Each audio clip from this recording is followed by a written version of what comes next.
여러분, 종교개혁이 왜 일어났다고 생각하십니까? 물론 그 중세시대 교회가 부정하고 타락하고 성직을 매매하는 이런 시대적 분위기도 있었겠지만, 제일 중요한 것은 종교개혁자들이 바로 성경을 자기네들이 속한 나라 자국어로 읽게 만들고 싶어서였습니다. 여러분, 종교개혁이 일어나기 전에는 성경을 사제들, 즉 목회자들만 읽었습니다. 그것도 라틴어로 된 성경을 읽었습니다. 그러다가 루터나 쯔빙글리가 종교개혁에 나서기 약 100여 년 전쯤에 체코에서 얀 후스라고 하는 목회자가 났는데, 이 얀 후스가 자국민들이 체코어로 성경을 읽을 수 있도록 체코어로 성경을 번역하고요, 그리고 체코어로 찬송을 부를 수 있도록 체코어 찬송으로 작사 작곡을 하고, 그러면서 이 강단에서 하나님의 말씀을 전하는데 체코어로 전했습니다. 그 이전에는요, 성경이나 찬송, 설교가 모두 라틴어였습니다. 그러니 교인들이 무슨 성경을 읽고 교인들이 무슨 찬송을 부르고 교인들이 설교 시간에 와 말씀을 듣지만 도대체 무슨 말씀을 듣는지도 모르는 채로 그냥 앉아서 예배를 드렸던 거예요. 그런데요, 이 종교개혁 때문에 얀 후스는 이단으로 몰려가지고 화형을 당하게 됩니다. 오늘날 체코에 가면 우리가 많이 가는 제일 유명한 그 프라하 광장에 얀 후스의 동상이 있고, 지금 체코에서는 얀 후스의 탄생일을 국경일로 지키고, 또 체코 곳곳에는 얀 후스를 기리는 기념물들이 있습니다. 여러분, 체코뿐이겠습니까? 얀 후스 이후 100여 년의 역사가 지난 후 독일에서는 마틴 루터가 등장을 해서 성경을 독일어로 번역하고, 또 프랑스에서는 깔뱅이 나서서 성경을 불어로 번역하고, 또 쯔빙글리가 쥐리히에서 나서서 스위스식 독일어로 성경을 번역을 합니다. 여러분, 종교개혁자들이 내세우는 유명한 구호들이 있지 않습니까? 오직 성경으로, 오직 믿음으로, 오직 하나님 은혜로만. 그런데 이 세 가지 구호 중에 그 첫 번째가 오직 성경으로, 솔라 스크립투라입니다. 성경으로 돌아가자는 구호예요. 하나님의 말씀으로 돌아가야 한다는 외침입니다. 왜냐하면 그것이 하나님의 백성이 하나님의 백성으로서 살아가는 길이 들어있기 때문입니다. 그렇게 하려면 성경을 읽어야 할 것이고, 그렇게 하려면 성경을 알아야 하지 않겠습니까? 마틴 루터는요, 보름스 제국의회라는 곳에서 까르 5세 황제를 앞에 두고도요, 두려움 없이 자신의 신앙을 고백한 후에 바르트부르크라고 하는 성의 아주 작은 골방에 숨어서 3개월 만에 독일어 성경을 번역해냅니다. 여러분, 사진을 하나 보실 텐데, 디 비벨이라고 독일어 성경인데, 이 루터판 독일어 성경이에요. 이 성경 사진은 제가 예전에 독일어로 성경 공부 열심히 할 때 사용했던 제 성경책인데, 디 비벨, 오직 그 성경이라는 정관사가 붙었어요. 우리가 흔히 아는 대로 다른 번역본들은 그냥 비벨 또는 바이블 이렇게 부르는데, 루터가 번역한 것만 디 비벨, 그 성경이에요. 고유명사처럼 쓰이는 제목이에요. 그래서 루터가 번역한 이 성경은요, 오늘날 현대 독일어의 표준어가 됐습니다. 루터는 우리나라로 치면 이 성경을 번역하면서 한글을 창제한 세종대왕급 같은 분인 거예요. 그래서 독일에 가면 루터가 활동하지 않았던 지역에도 나라 곳곳에 루터의 동상이 세워져 있고, 또 루터를 기념하는 조형물들이 많습니다. 여러분, 독일인들에게 루터는 단순한 종교개혁자가 아니에요. 체코 국민들에게 얀 후스라고 하는 목회자는 그냥 종교개혁자가 아니에요. 그들은 국민들에게 성경을 들려줬고, 성경을 읽게 해서 문화와 문명을 만들게 했고, 그러면서 그리스도인으로서 살아갈 수 있는 삶을 만들어준 분들로 인정을 받고 있습니다. 이분들의 제일 중요한 것은 뭐였냐면, 목회자의 손에만 있던 성경을 여러분 같은 평신도, 교인들의 손에도 들려주기 위해서 종교개혁을 한 것입니다. 그 결과로 오늘 수백 년이 지나서 한국어 성경을 오늘 우리가 손에 들고 읽을 수 있는 길을 열어준 거예요. 여러분, 천주교에서는 1970년대 우리가 아는 공독 번역 성경이 나오기 전까지는 여러분 20세기 중반까지도 천주교인들은 성경을 읽지 않았어요.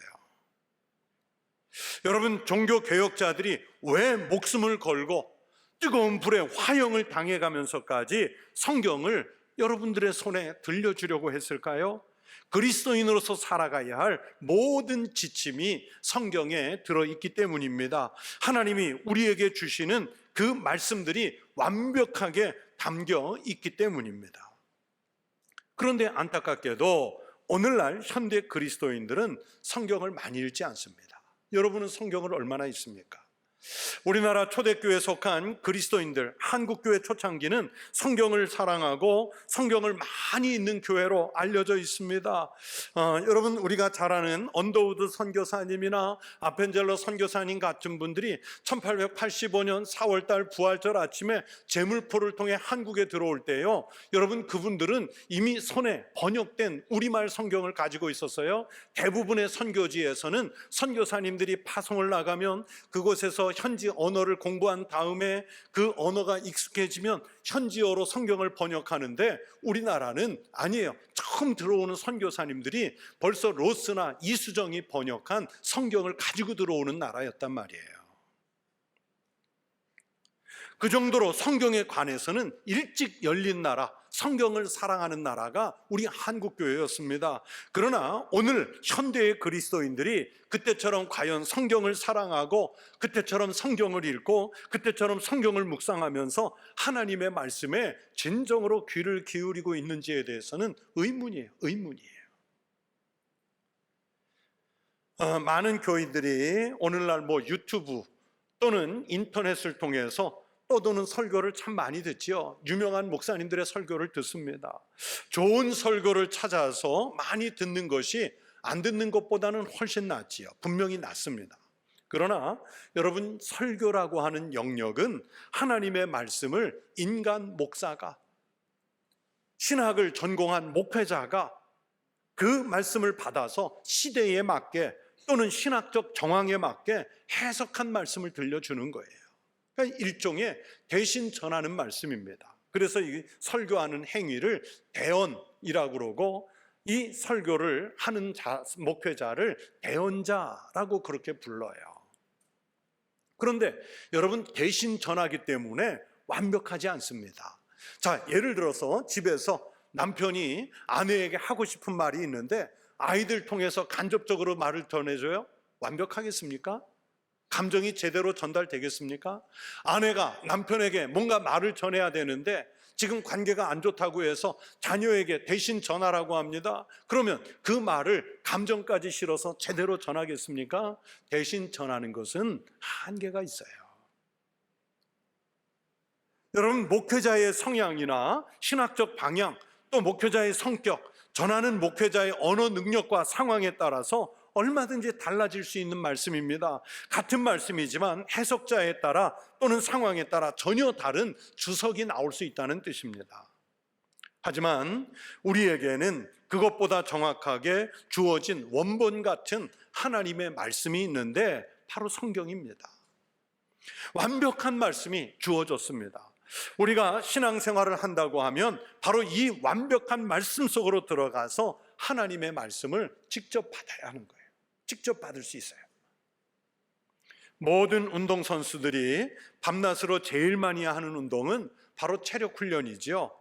이 체력훈련은 정말 힘들고 지루하지만 실제적으로 어떤 기술적인 훈련보다 운동장을 달리고 헬스장에서 근력 운동을 하는 시간이 어쩌면 제일 많은 시간을 투자하는 그런 운동일 수 있어요.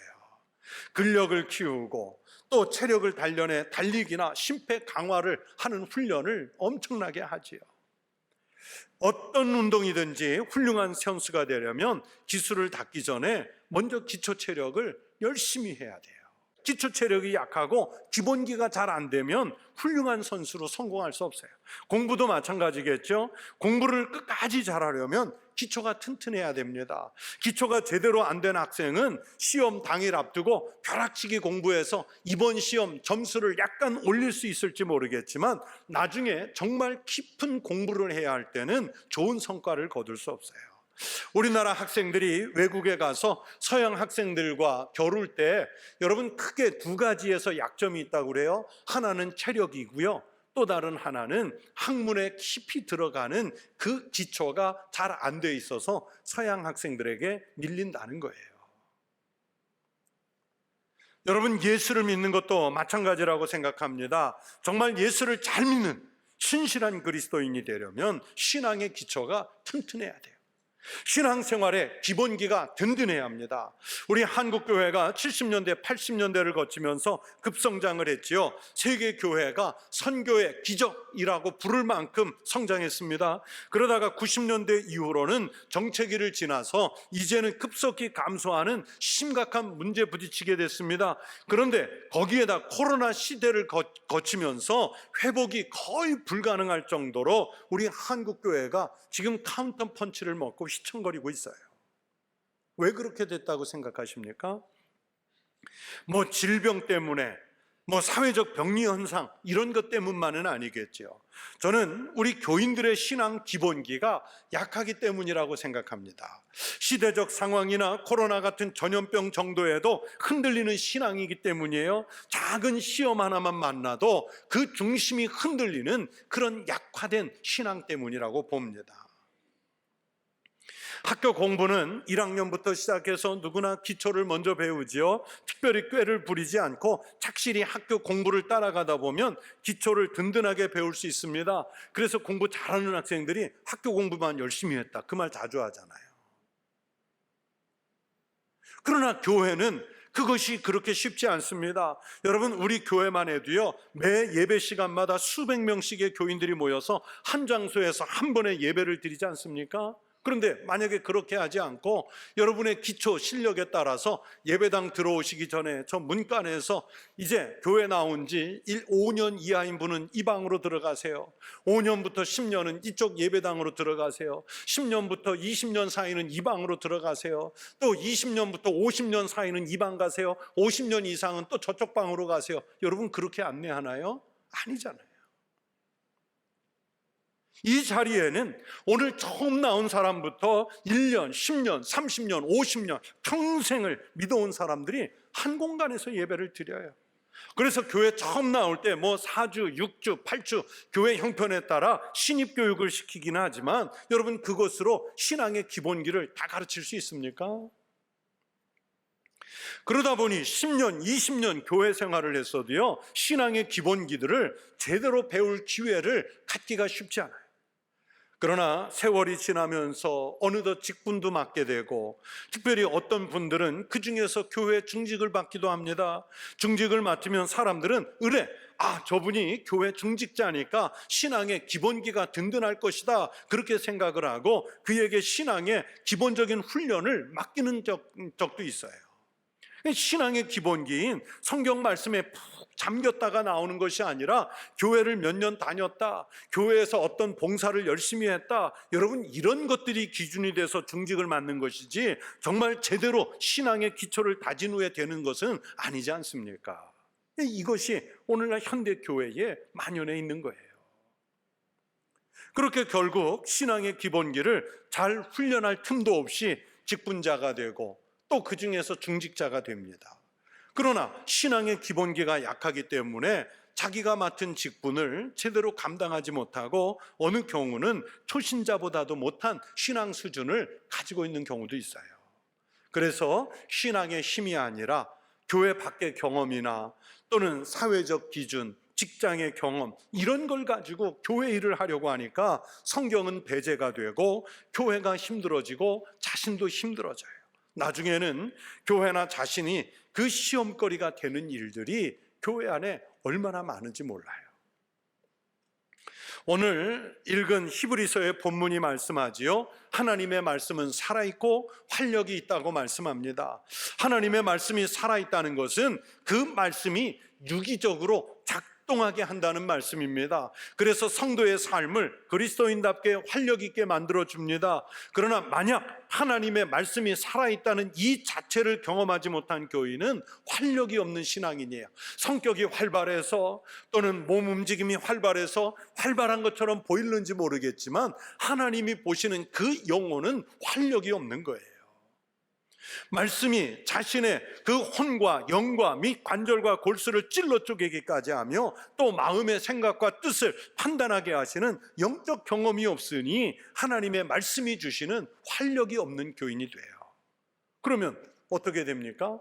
이제 진짜 신앙이 아니죠. 가짜 신앙이 됩니다.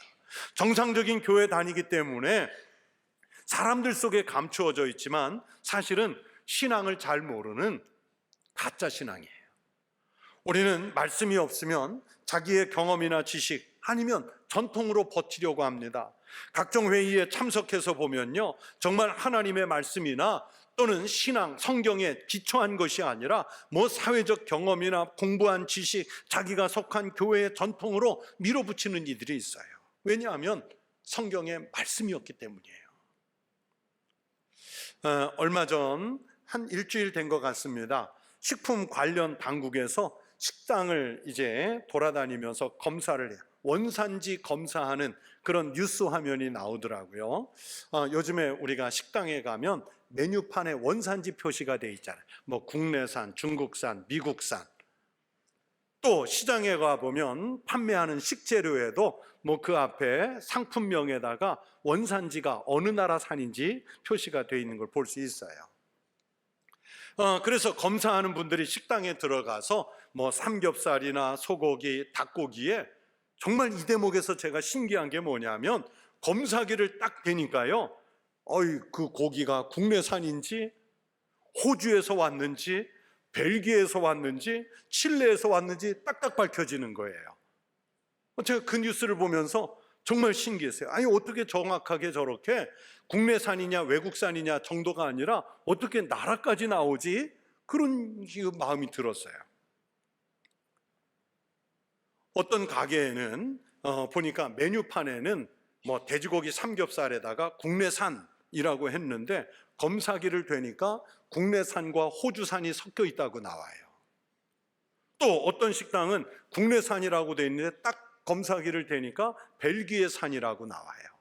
그래서 이 주인이 그러는 거예요. 자기는 억울하다는 거예요. 납품한 사람들이 국내산이라고 포장해서 갖다 줘서 자기네는 국내산이라고 받아서 표시했다 그랬는데 이 검사하는 분들이 납품한 회사에 찾아가서 검사기를 대니까 아니나 다를까 국내산하고 호주산을 섞어서 납품한 거예요. 또 벨기에산을 보낸 그 국내산이라고 속여서 보낸 거기에는 박스가 전부 벨기에에서 온 거예요. 야, 어떻게 저럴 수가 있지? 신기하더라고요.